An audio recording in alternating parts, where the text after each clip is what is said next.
Hello and welcome to my review of the Cerastus Knight Atrapos for Warhammer, the Horus Heresy from Games Workshop. Well, it was originally from Forge World, but Games Workshop have amalgamated all the Forge World miniatures into their new web store. One of these knights will cost you £225. You may be wondering when you see that on the web store why it is just so much money compared to the other Cerastus knights, the Atrapos, Lancer and Castigator, which are all priced at £120. Well, in this review I will explain why. The format of this review will be as usual. I'll have a look at the model up close, go through how easy it was to build, its options. I don't think there were any spare parts. It's very much a what you see is what you get kind of model. I will go through a load of size comparisons with lots of other knights, all the knights that are available.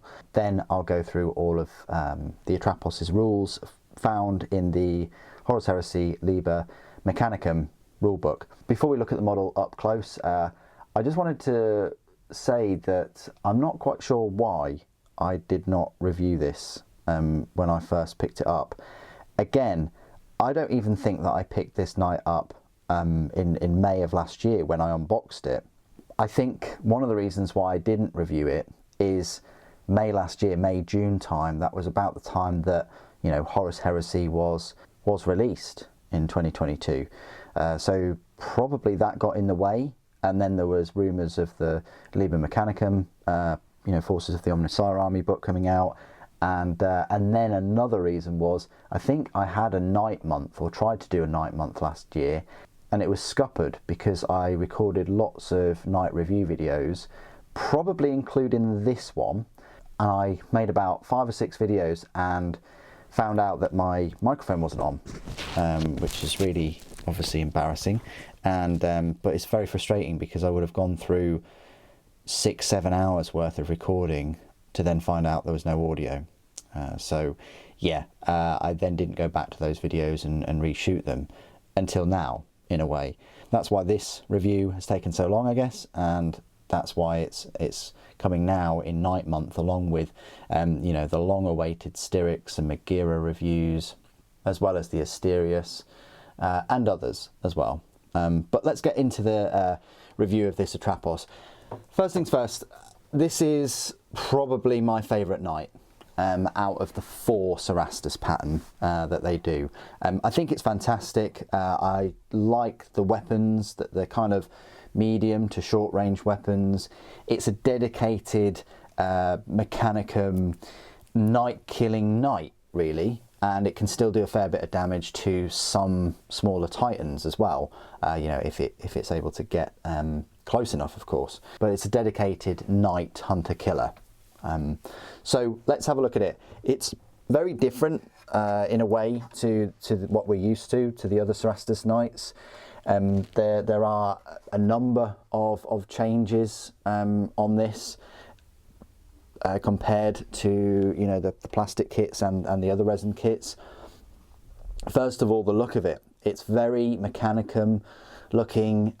All of the armour plates are different to the normal knight plates.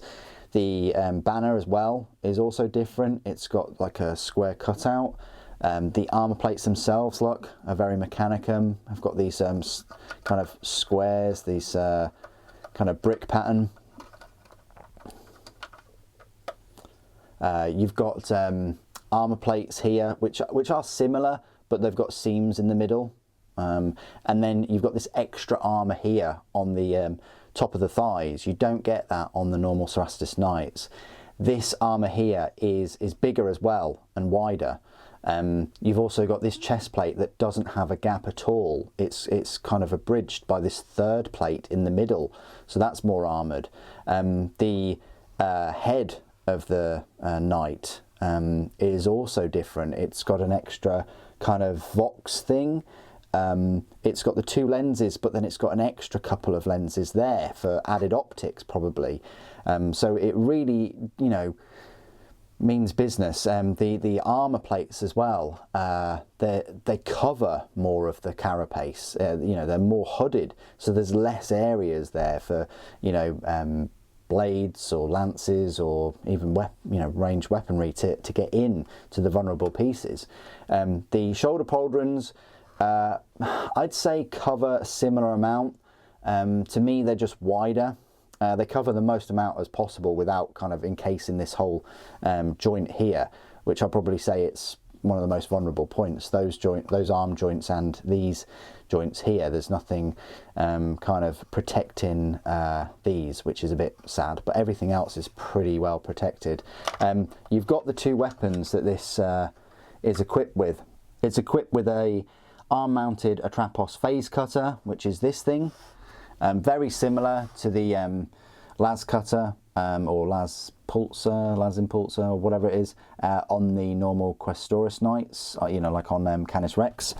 And it's also equipped with what I can only describe as a kind of black hole firing cannon, which is a singularity cannon.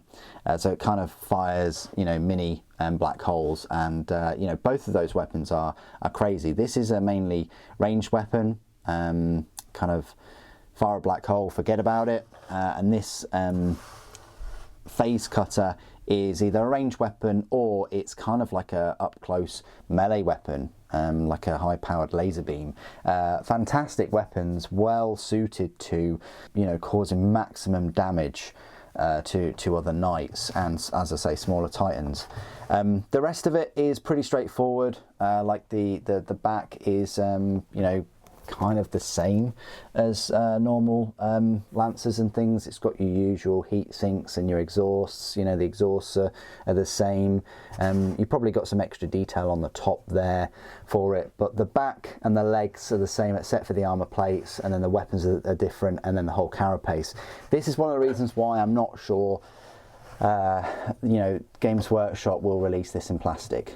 Here's hoping, you know, I of course I hope that, you know, we would get a fully plastic Mechanicum range. I still live in hope for that. Oh, one thing to note, look, there's a different kind of Mechanicum symbol there type thing, and I suppose you can mix and match those. I might, you know, put that on that leg instead. There's more detail on it, isn't there? But yeah. It's one of the reasons why I don't think they'll do it in plastic, is just because there's so many differences. The armor plates, the only things that they change with the plastic kits is you get a different 1 sprue. All the other, I think 5 sprues or 4 sprues, all the other 3 or 4 sprues are the same every kit, but there's just 1 sprue and like an extra kind of ammunition feed sprue part piece. And an extra little and a very small ammunition piece sprue that you get with the, you know, Castigator and the Acheron. Whereas if you made this in plastic, you'd have to, well, pretty much have, I'd say, minimum of 2 extra sprues. 1 sprue for the new weapons and another sprue for all those different armor panels, and a different carapace one as well. So it begs the question whether they would go to that much effort adding even more sprues to the legs and the torso kit, whether it's worth it for them to do that. If they do, that would be fantastic, but to make it worth their while, you know, to create all these armor plates and things, they probably would just invent a different type of Atrapos for Mechanicum, to make it worth their while of creating these extra sprues, because there would be at least 2 new sprues in with that kit. But we'll see how it goes. It would be nice to have it in plastic, but yeah, what you're getting with this resin is of course, you know, more detail. I dare say more detail for the Singularity cannon. The detail on the phase cutter though is very similar to the plastic, except for with the plastic you're going to get those joins which are a bit ugly. So that's a close look at the Atrapos. Of course, because it's in resin, you know, you've got lots of options to pose it. All the resin Cerastus Knights have been an absolute joy to put together and to pose. One thing to note is you can only have one. You know, in any kind of knight army, it's 0 to 1 of these because they are so deadly. Let me go through some size comparisons then. So first off, just with comparisons with other Mechanicum Knights. So I've got a Moirax right here, which is sort of one of the Armiger size Knights. Pretty small, as you'd expect. Then give you a comparison with a Questoris size. So I've got the Styrics right here. I always get their names mixed up, but yeah, that's where it stands up next to a sort of Questoris sized knight.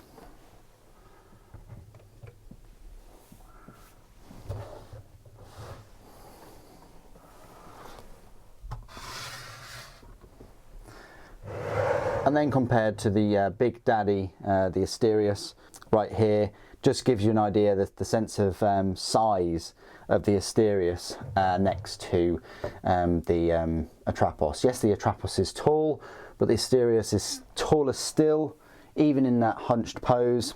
It just gives you an idea of how big one of these Asteriuses are. So compared to the plastic offerings, I haven't yet built the Acheron. That's going to be a kind of work in progress over December. We're going to go through the whole stages and painting that one as well. Not that it is my favourite Cerastus Knight or anything, it's just because that's just the way it's fallen, really. But that gives you an idea.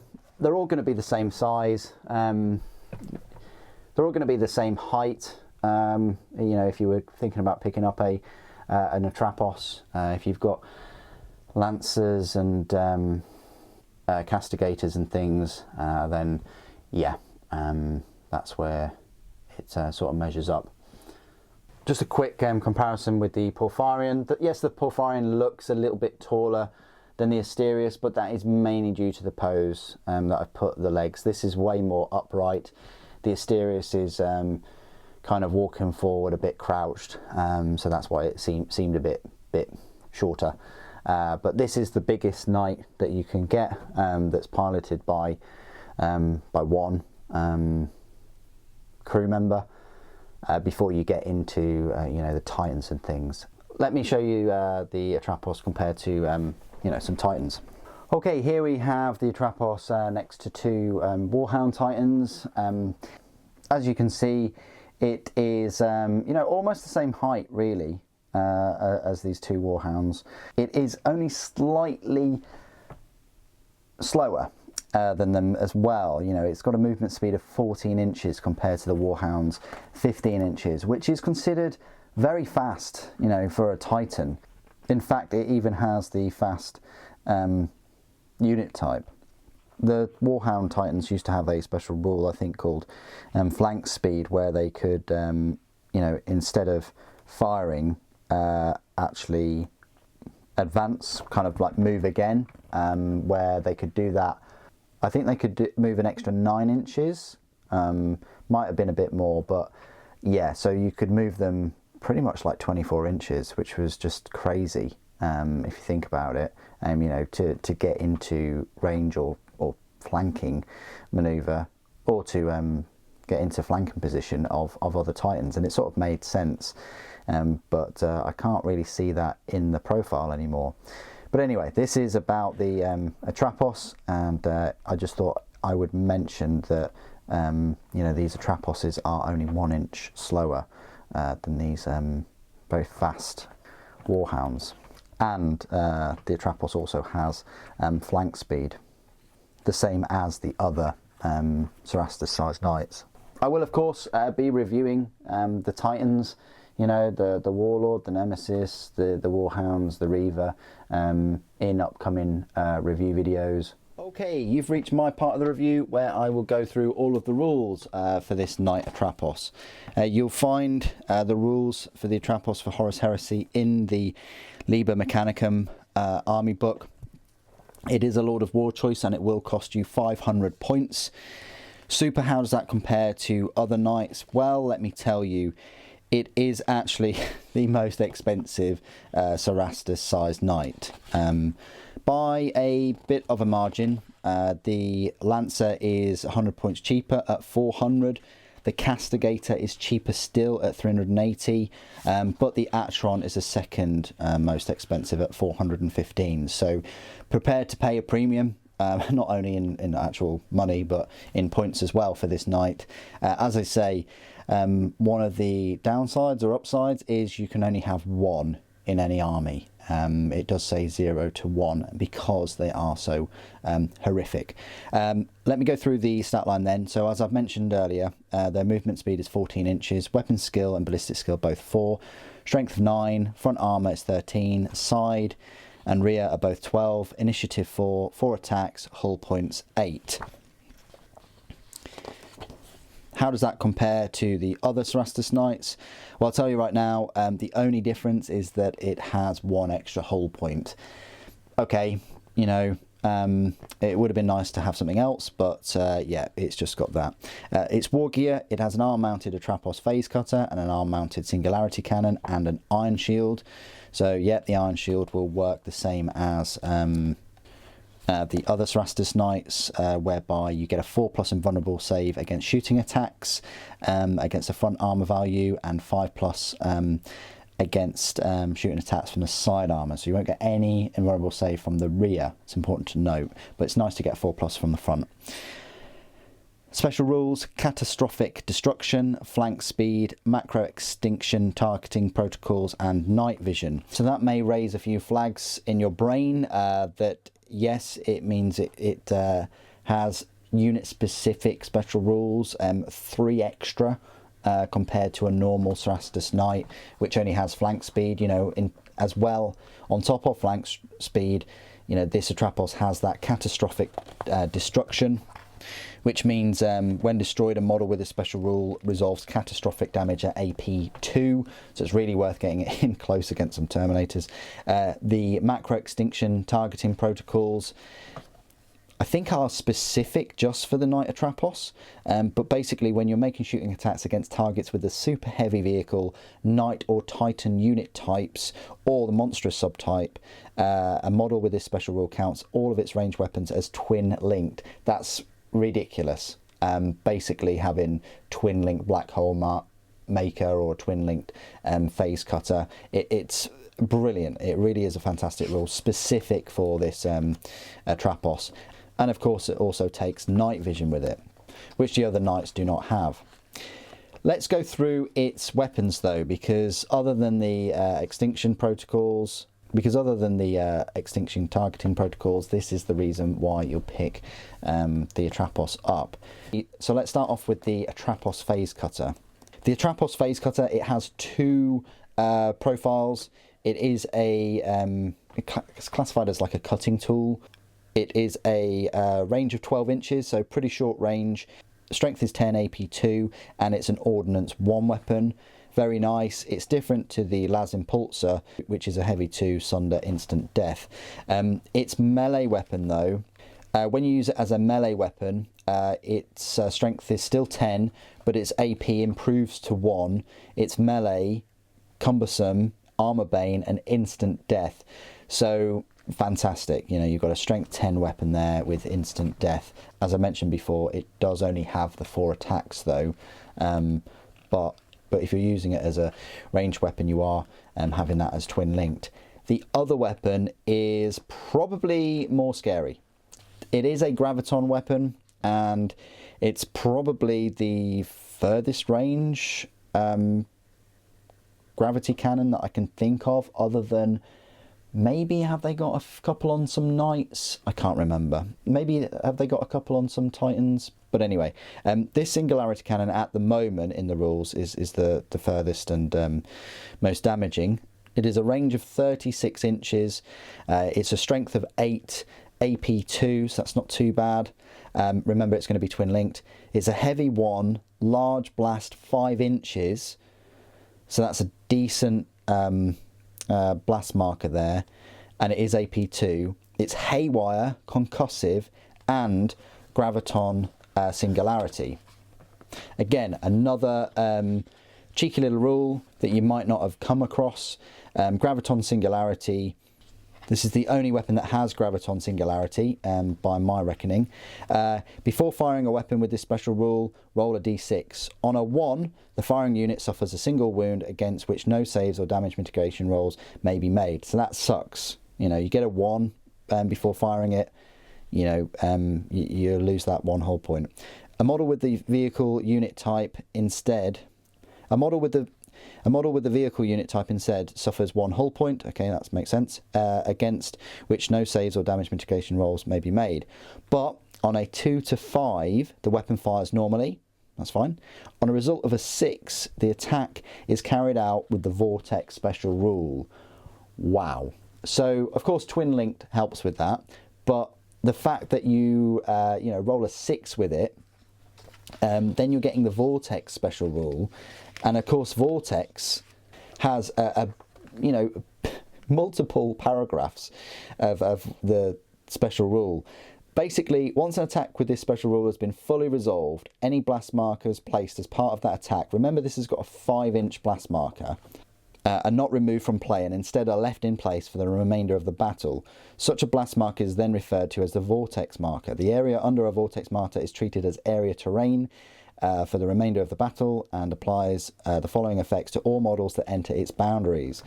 No line of sight may be drawn through, into or out of the area covered by the Vortex marker. As such, models within such an area of terrain cannot draw a line of sight to any other model, nor can other models draw a line of sight to them.